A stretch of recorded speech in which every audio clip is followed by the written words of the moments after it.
Following portion of Daytime Blue Ridge is sponsored by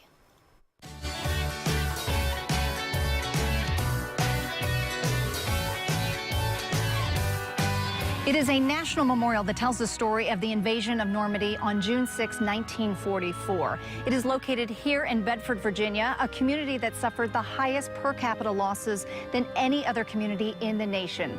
This is the National D-Day Memorial.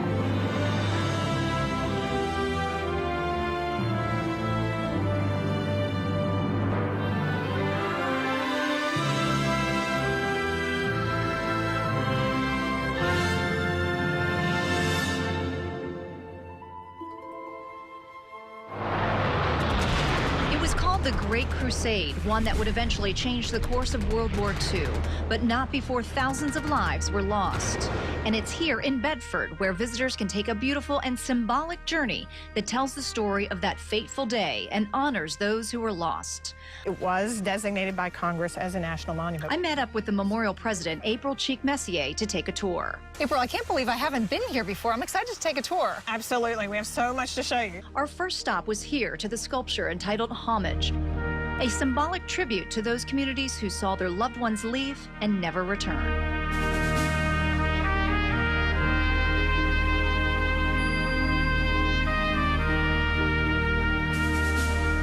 We like to bring people here because everybody has that question, why is the National D-Day Memorial here in Bedford, Virginia? So we bring them here to talk about the Bedford Boys and their significance on D-Day.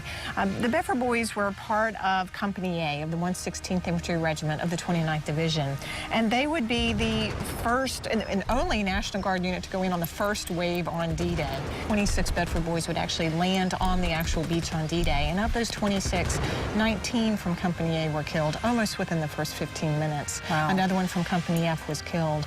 So 20 from Company A, which is why Congress decided that Bedford, Virginia was a very appropriate place to put the nation's monument to D-Day. The memorial is laid out chronologically to tell the story of every aspect of D-Day. The English garden in the shape of the Schaeff insignia represents the planning of the invasion. You see the rainbow Yes. off the top, the sword there in the center, representing, very symbolic. And that patch was actually designed by General Eisenhower himself, who saw D-Day as the Great Crusade. It was such an important event. And so you see our arched rainbow representing all the different nations that were part of the invasion itself. The busts of General Eisenhower's commanders surround the garden. At its base, a full-figure bronze statue of General Eisenhower, which stands beneath a tiled battle map of the invasion plan. And what I love about the photograph that this is taken from, and this sculpture in particular, is that it looks as if he's given some grand war speech just on the eve of the battle. Right. But he's not. He's walking up to each soldier and saying, "Where are you from, soldier?" And this one soldier responds, "I'm from Michigan, sir." And he says, "Oh, great fly fishing in Michigan." Such a great story that really captures who General Eisenhower was. A man who loved his troops and knew what a huge sacrifice many of them were about to make.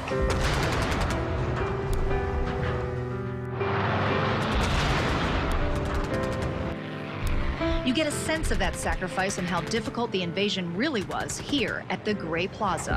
This is probably the most powerful part of the memorial. You can see our Higgins boat with the ramp down, the troops coming off, waist deep in the water. Most of them were carrying 75 to 100 pounds of equipment. Incredibly difficult over a wide open beach. The Germans are firing at them the entire time. It's a miracle any of them really survived. The names of those who didn't survive are listed along the memorial wall.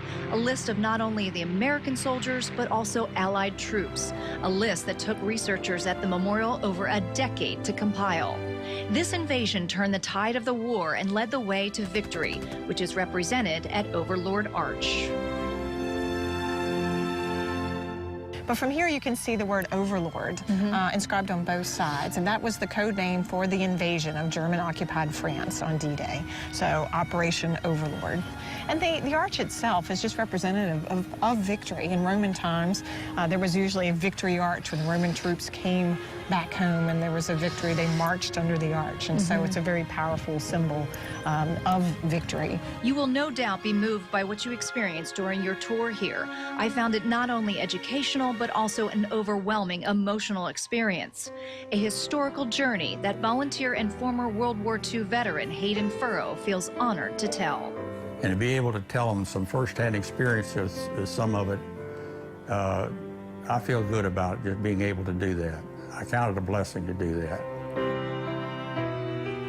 There's been times when I wonder as I go through it, say, why am I here talking about it? A lot of guys I'm with are not here. They won't be. But I'm here. Why? Of course, you don't have an answer for that.